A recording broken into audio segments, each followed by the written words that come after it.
के छ भन्नु त्यस्तो मनमा आएछ र यो चित्तलाई सम्हालेर राख्नु होला, जथाभावी नचिताउनु होला। गणेशले थाहा पाइहाल्नु, अगाडि अगाडि कुबेर, पछाडि पछाडि जाँदै जाँदै जाँदै जाँदै कुबेरका घरमा पुगेपछि भित्र सबै कागज भरिएको म्याम स्ट्यान्ड मात्रै राखिएको छ। थालामा लड्डु लिएर आए, बर्फी लिन जाँदाखेरि उताबाट गुटेर आउँदा लड्डु छैन, त्यहाँबाट बर्फी राखेर आउँछ लड्डु लिन गए, आउँदाखेरि बर्फी छैन।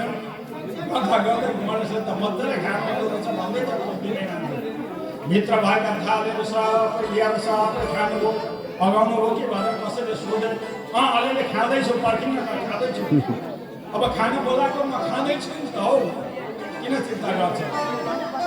गणेशको पेट ठुलो, कीर्तन गर्दै भनिन्छ, ठुलो पेट लामो सुन्दर भनिन्छ। अनि भित्र बनाएको भक्तलाई बनाएको जति थियो सबै खाइदिनु भयो। अनि भन्नुभएछ आधा पेट पनि भएको छैन मेरो त भनेर सुर फैलाएर भित्रपट्टिका सबै ल्याउँदै थाल मुटुकादेखि लिएर त्यहाँ भएका सबैलाई खान थाल्नु लगेछ।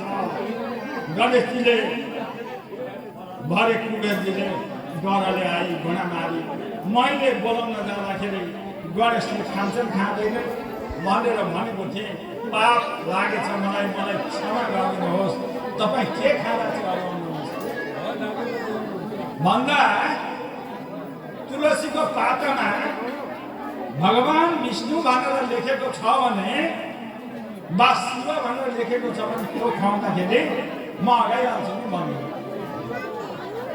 त्यहाँबाट तुलसीका पातमा शिवको वा विष्णुको नाम लेखेर गणेशजीलाई भोग लगाएपछि अनि अगाउनु अगाडिको भित्रको पागरको जस्ता तस्तै भयो।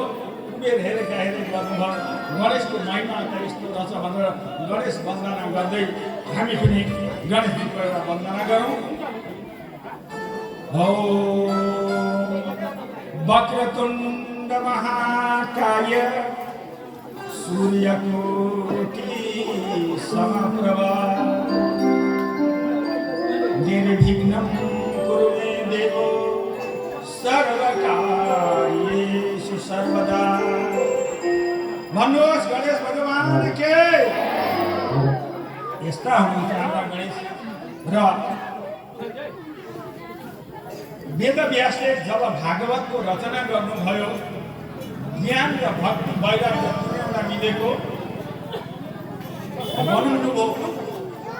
यानी भागवत महापुराण सबै पुराण लेखिसकेर पछाडि बनाएको, अन्तिममा बनाएको श्रीमद् भागवत महापुराण 17 लेखिसकेर वेदव्यासले 18 नम्बरको पुराण भागवत महापुराण। बोलो भागवत महापुराण के। अब धेरै भागवतका थोप्लाहरू छन्, अमृत पान गर्दै गर्दै अब हामी भक्तिको महिमाको बारेमा भागवतले भनेका कुराहरू तपाईँहरूलाई सुनाउँछौँ।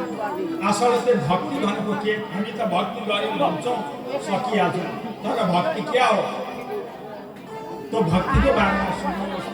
कसरी भक्ति हुन्छ, भक्ति कतिवटा हुन्छ, अब भक्तिको बारेमा सुन्नुहोस्। अब 9 किसिमको भक्ति हुन्छ, नवदा भक्ति भन्छ। एउटा मात्रै छैन भक्ति, एउटै मात्रै भक्ति लियो भने पनि जिन्दगी सफल हुन्छ। भगवानमा मन चित्त लाग्छ, मन भगवानमा मन चित्त लाग्छ। बहुत ठुलो कुरो सुन्नुहोस्, नर भक्ति के छ। श्रवणं कीर्तनं विष्णु स्मरणं पादसेवनम् अर्चनं वन्दनं दास्यं सख्यम् आत्मानिवेदनम्। श्रवण सुन्ने शक्ति एकछिन सुनेपछि वाक्क लाग्दैन, भक्क बसेर सुन्नुपर्छ। भगवानका छेउमा बस्ने तत्त्व के छ भने नि यो मेरुदण्डलाई सिधा गरेर बस्नुहोस् इष्टदेवका अगाडि, यानि पूजा कोठाका छेउमा बस्नुहोस्। भगवानको सेवा गर्दा अरूतिर भरिसक्कै नसोच्नु। कहाँ सोच्नु त? आँखा चिनिन्न, अँध्यारो देखिन्छ। तपाईँको सोच र चेतना हो यहाँ लगाउनु, यो टिको लगाएका छौँ। श्रवण मन, सुन्ने शक्ति, अनि कान। भागवत सुनिँदैछ भने कान चाहिँ भागवतपट्टि पार्न, राम्रो राम्रो विषयहरू सुन्नु, कीर्तन सुन्नु, भगवानको नाम सुन्नु। श्रवण, यी भक्ति गर्ने व्यक्तिहरूको नाम पनि म भन्दछु, तपाईँहरू सुन्नुहोस्। अनि कीर्तन, कीर्तन भन्दा भगवानको नाम जप। अघि हाम्रा गुरुजीले भन्नुभयो नाम जप। कलिजुगमा नामको जस्तो महिमा छैन। नाम जप गर्नलाई यो असमका गुरुले पनि भन्नुभएको थियो,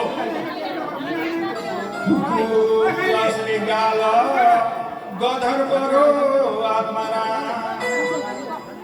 जानी आँखाबाटो कोरिबा प्रोना। अर्थात नाम के हो त? नाम भगवानको हरे कृष्ण कृष्ण कृष्ण हरे हरे, हरे राम राम राम हरे हरे। यो नि यो मन्त्रको अर्को नाम के हो भन्नु त? तारक महामन्त्र। हामीलाई थाहा छ यो संसारबाट हरे कृष्ण कृष्ण कृष्ण हरे हरे, हरे राम राम राम हरे हरे। बोलो लक्ष्मीनारायण भगवान के।